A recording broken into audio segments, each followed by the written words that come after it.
early hours of 26 February, multiple Indian formations closed in at different sectors. The PAF's response was immediate. I am painting 4 high-speed aircraft near international border in Fazilka sector.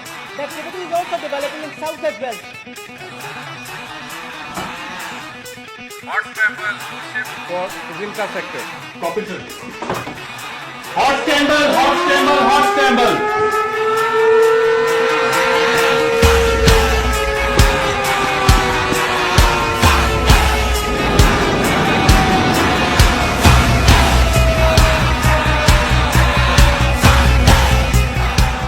I'm also painting high-speed activity in the north. Divert, cap or line of control.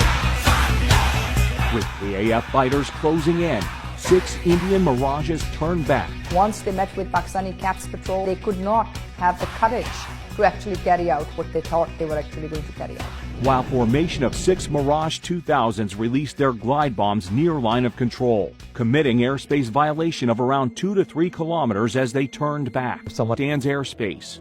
Meeting an immediate response from the Pakistani Air Force, Indian jets released their payload inside Pakistani territory and retreated. The same morning, Pakistan's Prime Minister called a national security meeting to assess the damage. Prime Minister Khan was left with no other option but to give the green signal to his Joint Military Command to respond to India's uncalled aggression. The very next day, at about 0900 hours, loaded with deadly array of state-of-the-art weaponry, a strike package comprising of total 18 Pakistani Air Force planes rolled down the runway for a top-secret mission. The senior who briefed us, the opening sentence was, "Gentlemen, you are the luckiest guys." The strike package comprised of Mirages for ground strike, along with Pakistan's indigenously built JF-17 Thunders, with the top cover of AWACS and electronic warfare aircraft, as well as fighter suite. In just under 32 hours, a mission was underway that would demonstrate Pakistan's will and resolve, with clear message that violating airspace of nuclear-armed country is an act of war.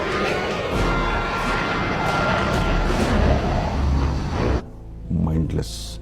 Prime Minister summoned national security meeting the same morning. The violation of Pakistan's territorial integrity was apparent.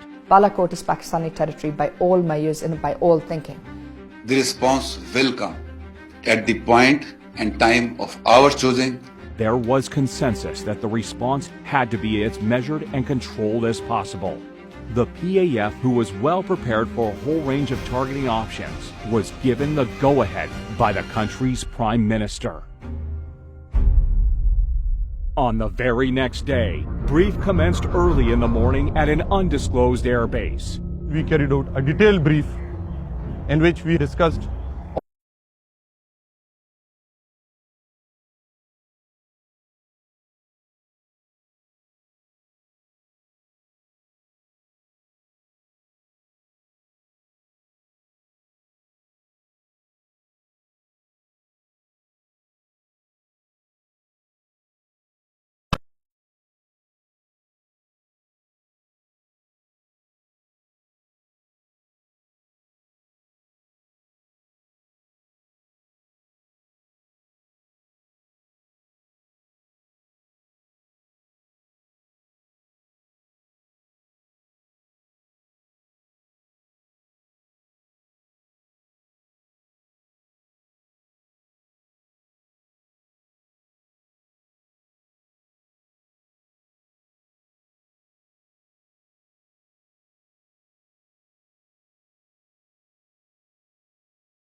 Breakfast, we approached on the morning 9 o'clock of 27th February. And the attack came in the shape of 2 Mirage 5 PAs armed with 2 H4 standoff weapons, backed up by JF-17s with 1,000 pound range extension kits. 2 Mirages along with JF-17s headed towards their respective pre-designated targets in Indian-occupied Kashmir. Pakistan should be on notice all options are on the table. All options are on the table. The targets which were selected, some of them at brigade level, some of them at different depots, indicated that we understand what is a standoff capability. They went off, the H4s were fired. And now I started to concentrate on my target, leading the weapon to the target. And you can see the target designated box shift away from the intended target because now the pilot wants the bomb to hit about 1,000 yards away. The H-4 bombs were steered away from legitimate targets with great accuracy. Time was very limited. I had only 15 to 20 seconds to carry out all this task. On that, I immediately unlocked the weapon and took it towards the right side to unpopulated area, and the weapon impacted the point which I had selected. The H-4 bomb is about 2,600 pounds in weight. So the TNT, the explosive, is immense. The plans were that the H4s would not kill anyone, and they didn't. They went off target deliberately, as did the weapons from the JF-17s. The aim was not to go for a collateral damage, so we engaged that target slightly offset to show them that we can engage any target at our own time of choosing and at our own will. We engaged simultaneously 6 targets without crossing. We deliberately dropped them away from the actual targets to give them a message that we don't want to escalate the tensions, but if you challenge the sovereignty of Pakistan, we are going to hit you and hit you really hard, right onto the exact targets. Strike was not just a strike.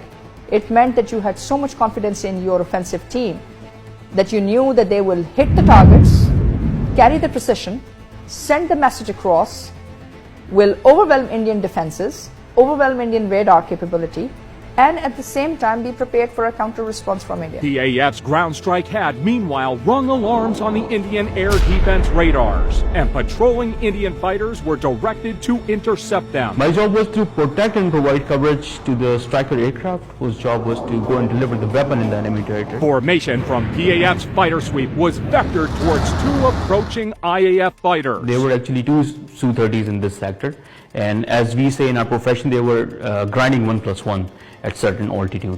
Working at the rear of the PAF strike package were PAF's early warning and electronic warfare aircraft. You've got to understand that the communications between all the Indian Air Force aircraft would have been jammed. It must have been pretty difficult out there, up in the air, not knowing what was going on.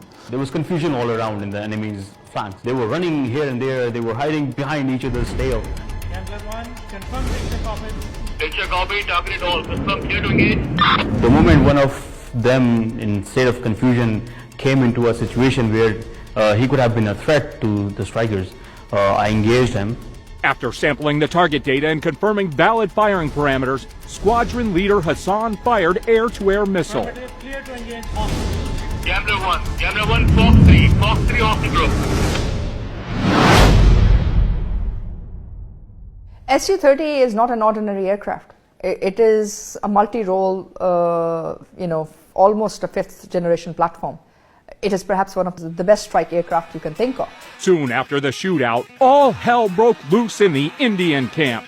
This guy who's number 1 was actually shot by myself. He just turned back and ran away like anything. There was also 2 Mirage 2000s, which the pilots claimed there was some issues with the radars, allegedly. They then pulled out. They had everything that they had that particular day because they were expecting Pakistan Air Force to respond. After having bombed a part of our piece of our geography, they knew what the Pakistan Air Force was going to do to them in the next couple of days. An IAF Mi-17 helicopter was scrambled for a search and rescue mission of downed Su-30 MKI. But in the chaos, it was taken for a hostile unmanned aerial vehicle by the Indian Air Defense Unit at Srinagar, who fired a surface-to-air missile at it, leading to a case of horrific fratricide. No command and control, no ability to discern what was the real target. It was not the target, but a battery commander sitting there was probably looking for solutions and didn't have those solutions. The helicopter crashed near Budgam in the Indian-occupied Kashmir, killing 6 aircrew. And you have to ask yourself, why would an Mi-17 be flying in the area? It appears to me and to many other commentators that that aircraft was there on a combat search and rescue mission to pick up the downed Su-30 pilot. Pakistan! Pakistan! Pakistan! In the ongoing fracas, the patrolling Indian formations dispersed. 5 MiG-21 Bisons of number 51 Squadron were scrambled successively from Srinagar. One of these Bisons was flown by a senior Indian pilot, Wing Commander Abinadan, who soon after takeoff was deprived of situational awareness by the PAF's EW aircraft in the air. The jamming aircraft, which did a superb job, absolutely superb job jamming the communications of the Indian Air Force. Primarily, he couldn't hear the instructions from the ground controller at all. As soon as we picked up some of their jets crossing the LOC, we executed as per our plan.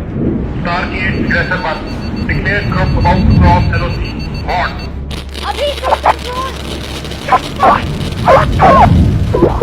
Hostile clear to engage. Aggressor 1 kill single contact crossing LOC. Before he could even get his bearings, Abinadan's MiG-21 was hit by a missile launched by Wing Commander Noman Ali Khan. Aggressor 1 targeted. It was a planned execution of the kind of tactics we normally execute in our training. Copy kill, other one trailing by 10 miles, bugging out. They went blank. They were dark. It was dark for them. It was like a night. It was day, but it became a dark night for them. They didn't know what had hit them. Abinadan had been ejected, recovered on the ground, unstrapped himself from his chute.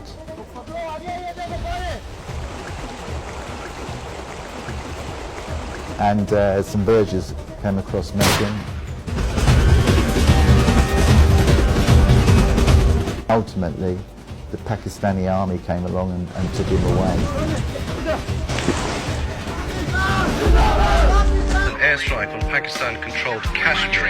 Indian officials say Pakistan has shot down 2 Indian Air Force planes. The Pakistani military shot down 2 Indian jets today after they crossed the disputed border in Pakistani military Kashmir. also says its warplanes carried out airstrikes inside India. A very capable operation, which opened the eyes up many in the West. The big story breaking this morning, an F-16 of the Pakistani Air Force shot down a Sukhoi 30 MKI, the latest of India's Air Force. Found on the news that the Pakistan Air Force shot down a MiG-21 Bison and an Su-30 MKI. So I remember being absolutely gobsmacked. Though my ground crew, of course, not knowing what mission I was on and what has happened in the air, there was inquisitiveness in his eyes, which I could spot. He saw one missile missing of mine, but out of the professionalism, he never asked me. And out of the professionalism, I wasn't very excited to tell everybody that this is what has happened. All we did was land our aircraft, sign those jets back, come back to the debrief and prepare for the next day. Prime Minister Imran Khan announced his decision to repatriate Wing Commander Abinadan to India as a gesture of peace to de-escalate the tension between the two neighbors. As a peace gesture, हम उसको कल रिहा करने लगे हैं हिंदुस्तान को वापस. It was an excellent gesture, very good. And how on earth could the Pakistani Air Force of bloody Indian Air Forces know so well? And it's all down to the fantastic training. To the briefing, to going to the aircraft, starting it up, going in the air, it was so professional. And of course, I owe it back to the institution, to the training that we have been provided with. I've been to Pakistan Air Force many times, and I have to say the training is constant. I think 26th and 27th of February very clearly indicated that Pakistan is capable of not only handling an offensive operation inside Pakistani territory with Pakistani defensive measures, but is also capable of carrying out a counter-offensive at will, at discretion, and in broad. And if they will cross Pakistani territory, it will be taken as an act of war, and Pakistan will respond back. Modern combat is like an orchestra. Every piece must play its part at the right time. And when that happens, you get a symphony. So you got to make this symphony function and work together to produce the most beautiful music that you can see. 27th February was that day when an excellent, beautiful music was played by the Pakistan Air Force for the people of Pakistan.